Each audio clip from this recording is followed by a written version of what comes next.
What I've learned is I just say what's happening, whatever it is, regardless of what it is. I'll just try to describe it as accurately as I can and not worry about, in some sense, not worry about the consequences. Like I'm not going out of my way to cause trouble, but if you're in a really, and I'm telling you, this can save your life at times, especially if you're dealing with someone who's paranoid, who's really paranoid.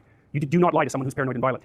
Because as soon as you lie, you're aligned with the forces that are persecuting them. And they're going to be, because paranoia makes people hypervigilant, like they're on amphetamines. In fact, you can make people paranoid by giving them enough amphetamines. And you can make paranoid people more paranoid by giving them amphetamines. So they're hypervigilant because they feel that everything is predatory and against them. And so they're watching you like you would not believe, way more than you're watching them. And if you flicker a lie while you're talking to them, and they're really on the edge, you're done. So it's one thing to really know. If you're ever in a really bad situation and you don't know what to do, you tell the truth minimally. You don't disclose too much. That's just another lie. You tell the truth minimally and carefully and hopefully. And you might get out of it. You might get out of it. But if you falsify it, look the hell out. So the truth is a real mechanism of protection in dangerous situations. Starting to intimidate you and you think they might get violent and they ask you if you're afraid, then you tell them that you're terrified and that you hope that things will go okay. Or you say, I'll give you an example.